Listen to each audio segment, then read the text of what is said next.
ကညီကိုတွေမင်္ဂလာမရှိတဲ့နေ့နဲ့ခင်မှာကျွန်တော် United အသင်းကတော့ Everton အသင်းကိုအိမ်ကွန်း Old Trafford မှာတယောက်ယောက်နဲ့လည်းကန်ရတယ်ပေါ့နော်အဲ့တော့မိနစ်80နီးပါးလောက်ထင်တယ်ကျွန်တော်မမဟုတ်ဆိုလို့ရှိရင်ဒါတယောက်အသားနဲ့လည်းကန်ရတယ် Everton တယောက်ထွက်သွားတယ်ပေါ့နော်ပြီးတော့ရှုံးလဲရှုံးသွားခဲ့တယ်အဲ့တော့ကျွန်တော်နေဒီပွဲစစ်နဲ့ပတ်သက်ပြီးတော့ဒါပွဲပြီးသုံးသက်ချက်ပေါ့နော်အသုံးမကျတဲ့ player တွေအကြောင်းကျွန်တော်နည်းနည်းလေးပြောသွားခြင်းနဲ့အဲ့တော့ကျွန်တော်နဲ့အတူတူဒီဗီဒီယိုလေးကိုဆက်ကြည့်လိုက်ရအောင်အဲ့တော့ကျော်ပရိသတ်တွေရေမှာဝက်ကလည်းတော်တော်ကြီးရဗျာ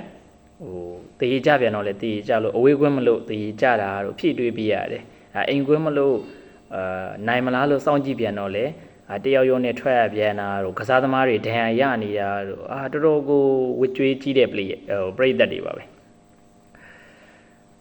ဒီအသင်းကိုအခုလိုမျိုးအားပေးနေနိုင်တယ်ဆိုကြတဲ့ကတော်တော်ချစ်ရှက်အားမှာပဲเนาะကဲထားပါတော့ဒါကတော့ကျွန်တော်တွေးမိတာလေးပေါ့နော်အရင်ကတည်းကလည်းကျွန်တော်ကြုံတွေ့နေကြဒါရှုံးပွဲတွေဆိုတော့လည်းမထူးဆန်းတော့ပါဘူးဗျာကျွန်တော်ပွဲအကြောင်းဆက်လိုက်ရအောင်အဲ့တော့ယူနိုက်ကပွဲထွက်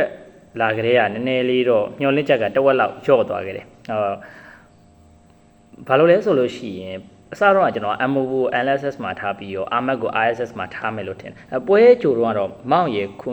ကွန်ညာ MOVO ကစားမယ်လို့ထင်ခဲ့တာတိုက်စစ်မှာ defense ကတော့အဲ့လိုကြီးပြောစရာမရှိဘူးပြီးရင်ဒီ one back တွေကလည်းထားပါတော့ကျွန်တော်တို့လက်ခံပြီးလို့ရတယ်ပေါ့နော်ဒါပေမဲ့နီးပြပွဲထုတ်လာတော့ကစားတဲ့ပုံစံက Ahmed ကို LSS တဲ့ဒီ RSS မှာ MOVO တဲ့တိုက်စစ်မှာဆက်စီတဲ့ပြီးအဲ့မှာပြီးရင် left wing back မှာ Doku right wing back မှာ Masrori အဲ့တော့အဲ့မှာကကျွန်တော်တို့ကပထမ99ကြီး90ရာခိုင်နှုန်းရှိရဆိုလို့ရှိရင်25ရာခိုင်နှုန်းလောက်အလိုလိုယော့သွားပြီအဲ့တော့ကျွန်တော်တို့ဒါပေါ်ထွက်လိုင်းရပေါ့နော်ကွင်းလိုင်းမှာတော့ Bruno နဲ့ Casemiro နောက်တန်းမှာတော့ဒီlist ပြီးရင် Euro နဲ့ဒီ Lucio ကိုသမားနေရာမှာတော့ဒီ Salamans ပေါ့နော်အဲ့တော့ပွဲအကြောင်းကပထမပိုင်းမှာဆိုလို့ရှိရင်ဘာမှပြောစရာအထွေထူးကိုမရှိဘူးဒီအတုံးမကျတဲ့ဒီကောင်တွေအကြောင်းပဲကျွန်တော်တို့ပြောစရာရှိတယ်အဲ့တော့ပထမဆုံးပြောရမှာကတော့ကိုပေးလိုက်တဲ့အကြောင်းပေါ့နော်ဒါ Euro ရဲ့မှာရှင်းထုတ်ပုံမသေးတတ်မှုရဲ့ပြီးရင်ကစားသမားတွေရဲ့မှာအာယုံစူးစိုက်မှုအားနည်းမှုနောက်တန်းတိုက်စစ်အကောင်မှာပဲ SSC ဆိုလို့ရှိရင်လည်းမှားတယ်သူ့ဘောလုံးပေးလိုက်တာနဲ့မှားတယ်နီးပြဘာလို့မတုံးတာလဲဆိုတာဒီနေ့ပွဲစဉ်အသက်သေးပဲ SSC ကိုမတုံးတာက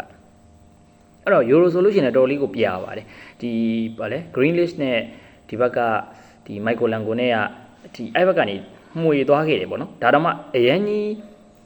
လောက်ပြောက်ခွင့်မရခဲ့ဘူးတယောက်ယော့နေလို့အဲ့တော့အဲ့လိုမျိုး Green List နဲ့ဒီ Euro နဲ့ရှုပ်ရှက်ခတ်နေတဲ့ဂျားတွေကနေပဲထွက်လာတဲ့အလုံးကိုဒီ Deuce Furio ကန်လိုက်တယ်ကန်ချက်ကအဲ့လိုကြီးကောင်းတာတော့မဟုတ်ဘူး Salamans အနေနဲ့ပုတ်ထုတ်လိုက်တဲ့နေဆိုပေမဲ့အဲ့ဒီကန်ချက်ကိုထွက်မလာတဲ့တာတယောက်ယော့အနေထားမှာကိုရီးယားတိုက်စစ်ဖိနေရမှာလေအမှန်တကယ်ပြောရရင်ကိုရီးယားတယောက်ယော့ကိုရီးယားတယောက်အသားနဲ့ကစားရတယ်ဆိုပေမဲ့တိုက်စစ်ဖိပြီးတော့ကစားနိုင်လားဆိုလည်းမကစားနိုင်ပါဘူးအဓိကတော့ကျွန်တော်အမြင်ပြောရရင်ဒီအာမတ်နဲ့အမိုဘူမတွဲတဲ့အချိန်မှာဒီ RSS ကဒီ right side ပေါ့နော် right side ကလည်းဘာမှအလုံးမဖြစ်ဘူးအမိုဘူကလည်း Masrori နဲ့လုံးဝအလုံးမဖြစ်ဘူးဒါလုံးနဲ့လည်းအလုံးမဖြစ်ဘူးအဲ့တော့တေချာတာကတော့ win back တွေမဖြစ်မနေလိုအပ်ပါတယ်ကျွန်တော်တို့အသင်းမှာအဲ့တော့တစ်ဖက်ကဒီ right side ကအဆင်မပြေပါဘူးဆိုမှ left side မှာလည်းဒီ Man City နဲ့ပွဲမှာလည်းအဆင်မပြေဘူးဗျာအာမတ်တီယာလို့ကပြီးခဲ့တဲ့ဂျားရက်မှာတပွဲရှိသေးတယ်အဲ့ပွဲစဉ်မှာလည်းအာမတ်ကအဆင်မပြေဘူးအဲ့ဒါကိုနီးပြတိတိနဲ့တုံးလာတယ်ဗျာမေဆန်မော့ကလည်းမကစားနိုင်လို့ပဲလားဘာဖြစ်လို့လဲ fitness မပြည့်လို့လားအကြောင်းပြချက်မျိုးစုံနဲ့ကျွန်တော်တို့ပြိသက်တွေမှာဒီဝေဒနာကြီးကိုခံစားနေရတာပြီးရင်အဲ့ဂျားထဲမှာတယောက်ရှိသေးရဲ့ဒိုကူပြောစရာကိုမရှိတော့ဒိုကူနဲ့ပတ်သက်ပြီးတော့အဲ့တော့ဒါပထမပိုင်းပေါ့နော်အဲ့တော့ပထမပိုင်းမှာ Everton အဲ့ဒီတစ်ချိန်ကန်နေအဲ့ဒီချိန်ဂိုးသွားခဲ့တယ်ပြီးရင်သူတို့ဘက်ကပိတ်ဆော်ခဲ့တယ်အဲ့တော့ကွင်းလယ်မှာဆိုလို့ရှိရင် Casemiro နဲ့ Bruno ဘောလုံးကဒီကွင်းလယ်ကဒီသူတို့ပိတ်ကစားပြီဗျာအဲ့ဒီချိန်မှာတောင်မန်တွေကဘာမှအလုံးမဖြစ်ဘူးဗျာဒေါကူနဲ့ပြီးရင် Masrori နဲ့တောင်မန်အလုံးမဖြစ်တော့ကျွန်တော်အသင်းရဲ့တိုက်စစ်ကသွားပြီဒီကြားထဲမှာအာမတ်ကသူအားတန်တဲ့နေရာမဟုတ်တော့ပိုးဆိုးသွားပြီZezzi နဲ့တိုက်စစ်ကပေါင်းလိုက်တော့ပထမပိုင်းမှာပြောစရာဘာမှမရှိဘူး Bruno တစ်လုံးကန်လိုက်တာရဲ့အဲ့ဒါလောက်ပဲရှိတယ် Bruno တစ်လုံးကန်လိုက်တဲ့တစ်လုံးဟုတ်ဒါပဲရှိပါတယ် အဲ့တော့ကျွန်တော်ဒုတိယပိုင်းအကြောင်းကိုနည်းနည်းလေးဆက်ပြီးပြောအောင်ဒုတိယပိုင်းမှာတော့ Maserati အစားဒီဟိုဝင်လာတယ်မေဆမဝင်လာတယ်အာမက်ကသူ့ရဲ့မှာ right side ကိုပြန်ရောက်သွားတယ်ဒါပေမဲ့မထူးပါဘူးအဲ့တော့ဟိုမေဆမဝင်လာတယ်ဆိုရင်လည်းဒီသူတို့ရဲ့မှာဒီကစားသမားတွေရဲ့မှာဟိုဘယ်လိုပြောရမလဲအခြေခံလိုအပ်ချက်လေးပေါ့နော်ဒီလူပေးတာတွေပြီးရင်တိုက်စစ်ကိုဟိုဘယ်လိုဘောလုံးရအောင်ပေးရမလဲဒီ AR တွေကစာမှားနေရဗျာဒုက္ခုဆိုလို့ရှိရင်လည်း cross မတင်တတ်ဘူးဗျာဒုတိယပိုင်းမှာဆိုလို့ရှိရင်တော့ right side ကနေ cross တွေအများကြီးတက်ပါတယ်ဒီ Ahmad ရဲ့ cross တွေဆိုလို့ရှိရင်လည်းဒီတော်လေးကိုကောင်းတဲ့ cross တွေပါပါတယ်ဒါပေမဲ့ကျွန်တော်တို့မှာခေါင်းတိုင်းမဲ့သူမရှိဘူးအဲ့တော့ခေါင်းတိုင်းမဲ့သူမရှိတော့ကျွန်တော်တို့အသင်းနစ်နာခဲ့ရတယ်ပေါ့နော်အဲ့တော့ဒုတိယပိုင်းမှာဆိုလို့ရှိရင်လည်းကျွန်တော်တို့အသင်းတိုက်စစ်စင်မှုဆိုလို့ဟိုလိုမျိုး open play ကနေပေါ့နော်ဒါရိုက် link up play နဲ့တွဲပြီးတော့တိုက်စစ်စင်တာကျွန်တော်မတွေ့ရဘူးပေါ့နော်ဒါကျွန်တော်တို့အသင်းရဲ့အားနည်းချက်ထဲမှာလည်းပါတယ်ကျွန်တော်တို့အသင်းကတစ်ဖက်ကပိတ်ဆော့ပြီးဆိုလို့ရှိရင်လုံးဝကိုဘာမှမလုပ်တတ်တဲ့အသင်းထဲမှာပါတယ်ဒါကြောင့်မလို့လည်းတော်လေးတိုင်ပတ်ခဲ့ရတယ်အမြင်ဘောတွေကိုပဲအာကိုခဲ့ရတယ်ဒီ Ahmad ရဲ့ cross တွေပြီး Lucio ရဲ့ဒီ area box တွေက cross တွေတက်ခဲ့ပြီးမဲ့ဇက်စီခေါင်းတိုင်နိုင်ခဲ့တယ်ဒါပေမဲ့တစ်ဖက်ကိုသမားကောင်းသွားခဲ့တယ်ပြီး Bruno ရဲ့အဝေးကန်ချက်တွေကျွန်တော်တို့ထပ်ပြီးတော့မြင်ခဲ့ရတယ်ကိုဒီဂိုးတိုင်နဲ့ကတ်လွဲခဲ့တာတို့ပြီး Mason Mount ရဲ့အဝေးကန်ချက်တို့ပြီး Amobu ကန်လိုက်တဲ့တလုံးတော့ရှိသေးရဲ့ဒါပေမဲ့ကိုသမားပုတ်သွားခဲ့တယ်ပေါ့နော်အဲ့တော့နီးပြကြောင်မယ်လား player တွေကြောင်မယ်လားဆိုတာတော့မေကွန်းဆက်ပြီးတော့ထုတ်နေအောင်ပါပဲ။နီးပြလည်းလိုအပ်ချက်ရှိတယ် player တွေလည်းလိုအပ်ချက်ရှိတယ်ပိုတောင်စိုးတဲ့ player တွေကဒုတိယပိုင်းမှာမေနူတို့ဝင်လာတယ်ဒါလောတို့ဝင်လာတယ်ကျွန်တော်အမြင်ပြောရရင်တော့ဗျာဒီ Everton ရဲ့မှာဒီ defense line ကိုဗျာဒီကွင်းလန်မှာသူကစုနေအဲ့ဒီ defense line ကြီးကိုဘေးကိုချဲထုတ်ရမယ်အစားဒီကွင်းလန်မှာဗျာ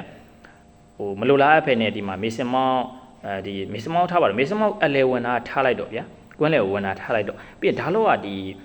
ီဝစ်တွေကိုချက်ပေးရမှာဗျာအဲ့ဒီအချိန်မှာမလိုလားအဖက်နဲ့